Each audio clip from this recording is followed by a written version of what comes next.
Laura Champagne, welcome to Listening with Leaders. You are the owner of a company called Natural Home Solutions in New England. You help people deal with mold problems in their homes. Tell us a little bit about your backstory. My backstory is I have always loved science and math, and I went to college biochemistry. And when I graduated, I didn't know that's what I wanted to do. I went and worked for my family car dealership, and I did wholesale car dealing. And then COVID hit. I came home to work with my family, and then I met up with Peter Solinger, the owner of X4 Life Sciences. So, life science company, they make products that we use at Natural Home Solutions.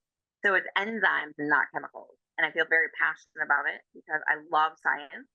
And I also, as a mom and somebody that likes science, I love that there's enzymes and there's something you can do every day. So, how long have you been in this business?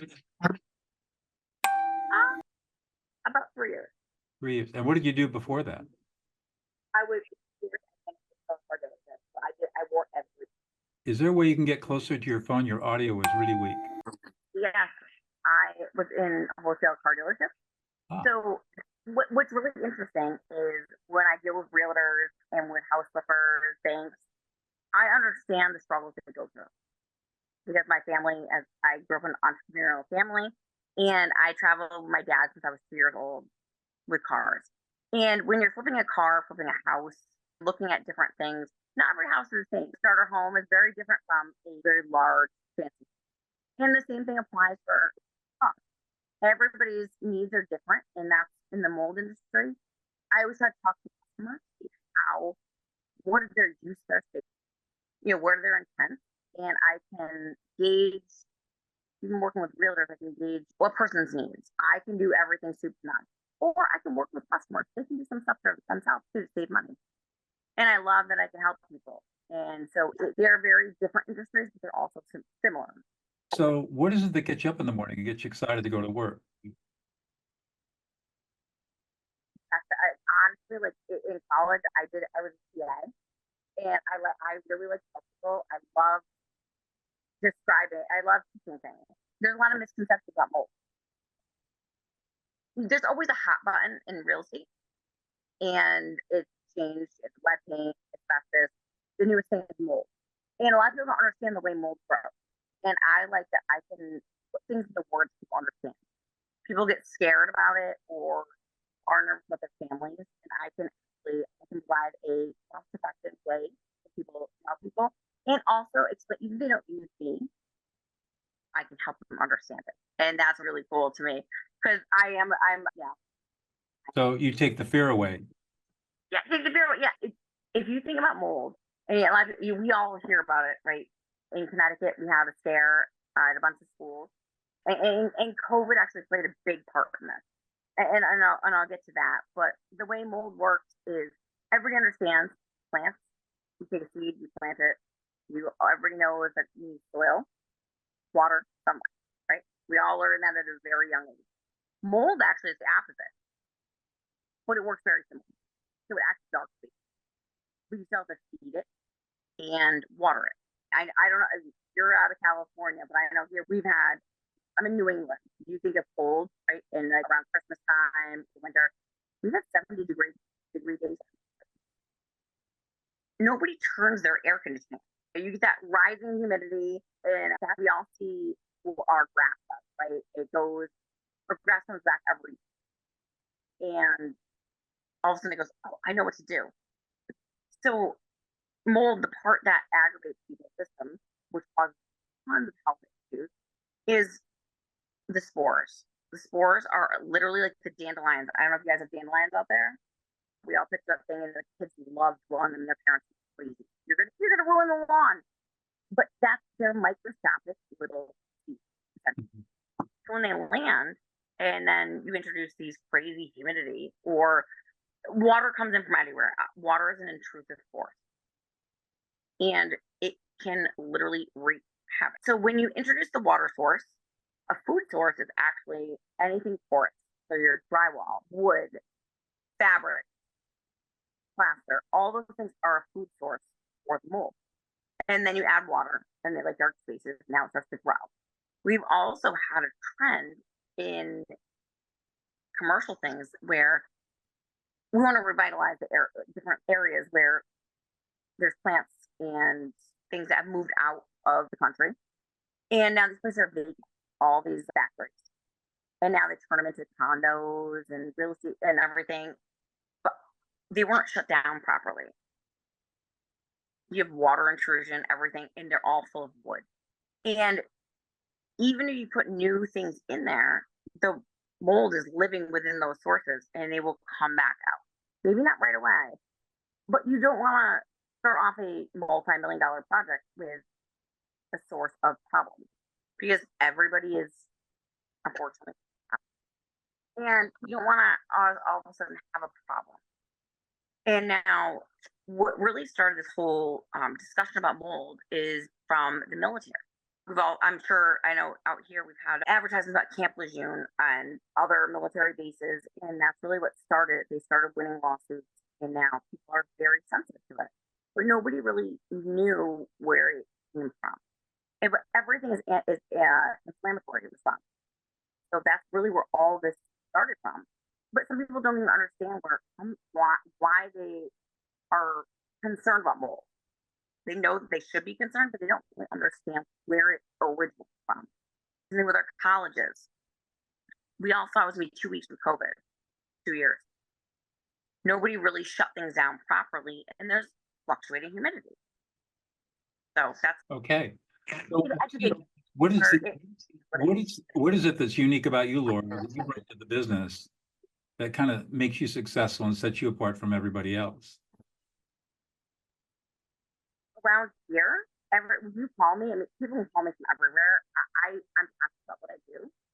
My knowledge is, but around here, instead of getting a call center, we export life sciences, hires licensees. I'm one of those people, so I run my own business, and I always tell customers, like, when are you available? I make sure I can get my kids off the bus, and that's what I love about my own business. But you don't get a call center. I go to every single job. I know them. Everything comes with a guarantee. I personally with it. You're not going to get bounced around. And it transfers from a seller to a buyer. Or I support property management. I support all sorts of businesses as well.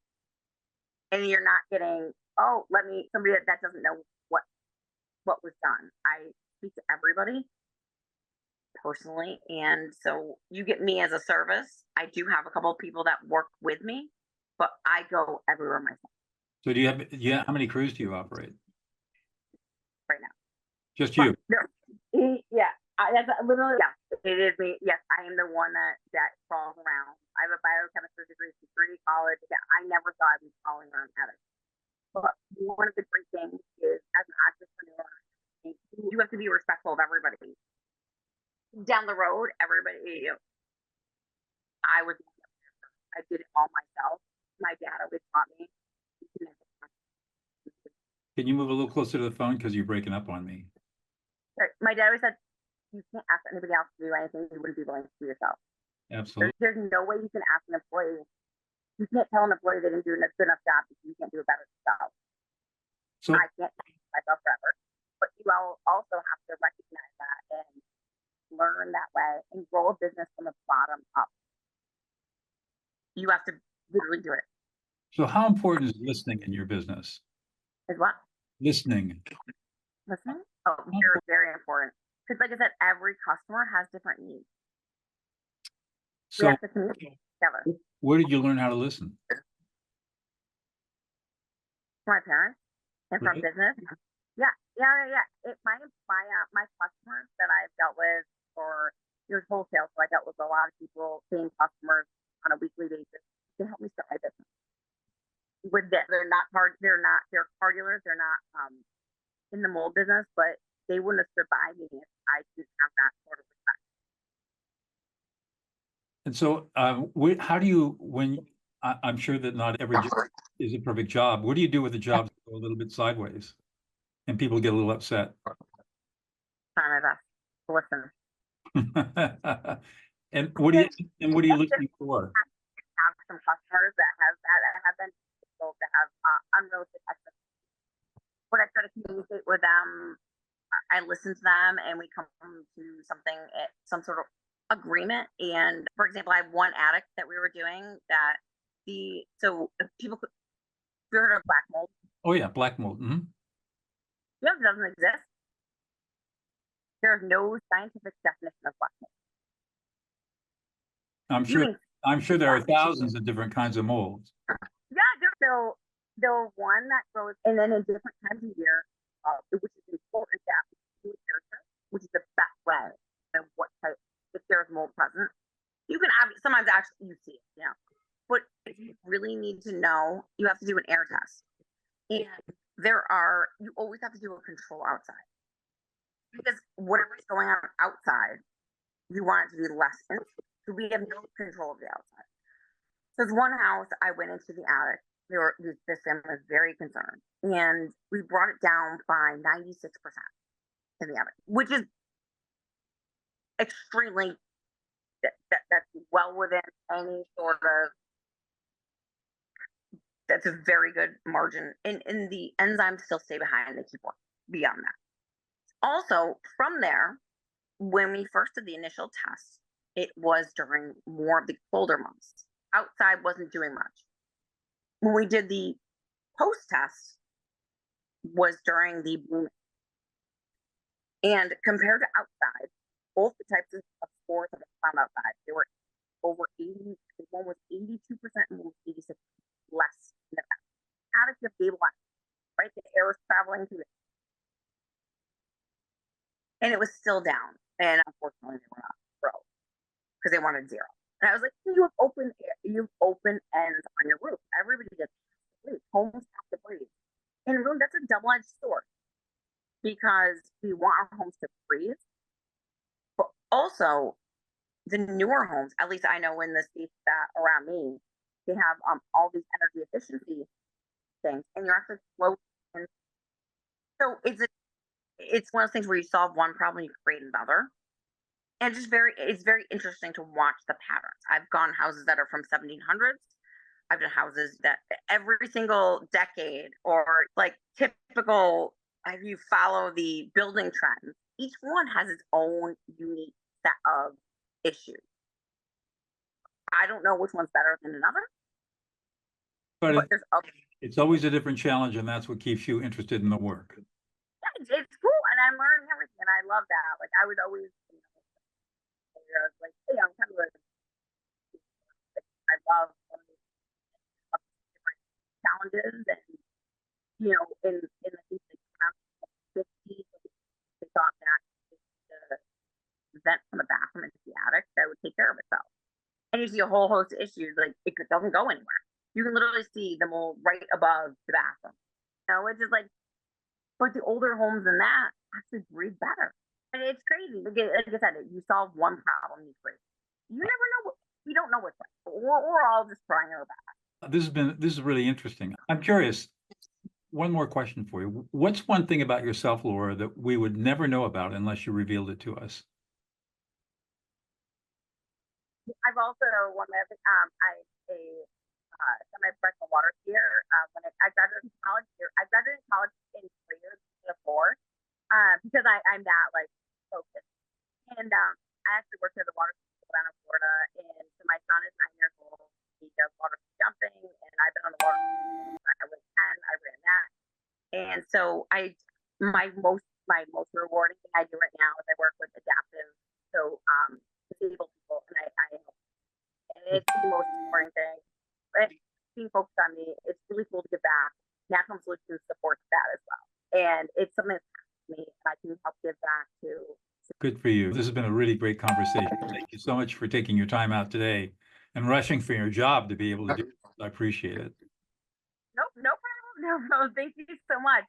I love to educate people. There is a lack of substitutes and teachers, and so I also, because of my business, people need me on nights and weekends. So when I am available, I also substitute my kids' school.